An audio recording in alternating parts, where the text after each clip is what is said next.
Prinsesa, another day, another mini vlog. Oops! Naku! For today's video, habang binabangon ni Tata si Chachis, pupunta po tayo ng Starbucks. Kasi may bibilhin lang tayo sa may palengke, pero nadaan na tayo sa may Starbucks. At eto, naka-order na nga kami ng drinks namin. At si Baby Jace, akala mo naman talaga uminom ng frap ni Tata niya, pero hindi, hold po yung kamay ng tata niya doon. At eto, pinapakain ko po siya ng donut or bread. Dumuan po kami ng Starbucks dahil mamamalengke ang inyong lingkod. May kukunin din po tayong karne sa may palengke at 3 gibs ang bayad doon. Habang hinihintay namin yung text ng pinag-orderan ko, si Nangnang Mariel, dito muna kami sa may Starbucks maghihintay. At buka naman pong nag-enjoy ang inyong baby dahil masarapan siya sa mga binili naming mga pagkain at drinks. Medyo makulimlim para ngayon, kaya eto, montage muna.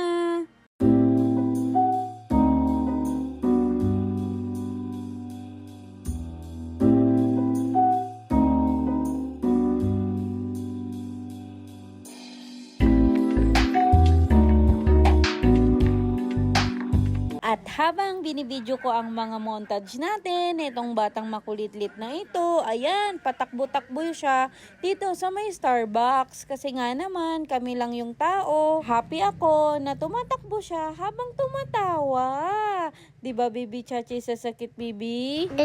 Habang ini-edit ko to, nandito siya sa aking tabi. Kasi gusto nga niyang nanonood ng mga videos niya. Ay, sana laging ganito, masaya lang. O, diba, nakaka-relax din palang ganitong mga getaway lang, mga biglaan. Ayan kami ni Baby Jace. Tinitingnan namin yung mga puno sa labas ng Starbucks. Ayan, mahangin kasi sa labas sa mga oras na to eh. At eto na nga, nakyutan ata yung mga staff kay Baby Jace. Kinuha siya at itinur pa nga doon sa kanilang area station. Naturo sa kanya kung eto yung mga mag-o-order doon sa may drive-thru. Ayan o, buti na lang hindi siya umiyak habang hinahawakan ni ate. Gusto din daw niyang pumindot doon at nag-hi-hi pa nga. Eto naman, tinuturuan siya kung paano magtimpla ng kape. Akala mo talaga marunong ang batang ito. Naku, nilaro na nga ang kanilang mga machine. Ikaw talaga, Baby Jace.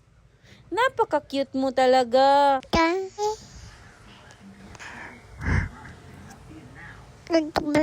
At ayun nga, nag-enjoy daw siya dyan sa tour nila sa Starbucks ni ate. Nung kunin na namin, ayan, aalis na kami. Sabi namin kay Baby Jace, kailangan na natin mag-clean up. At nag-text na din ang Nangnang Mariel niya na meron na daw yung order namin doon sa may palengke. At eto, papunta na nga kami ng palengke at nadaanan pa nga namin si Jollibee.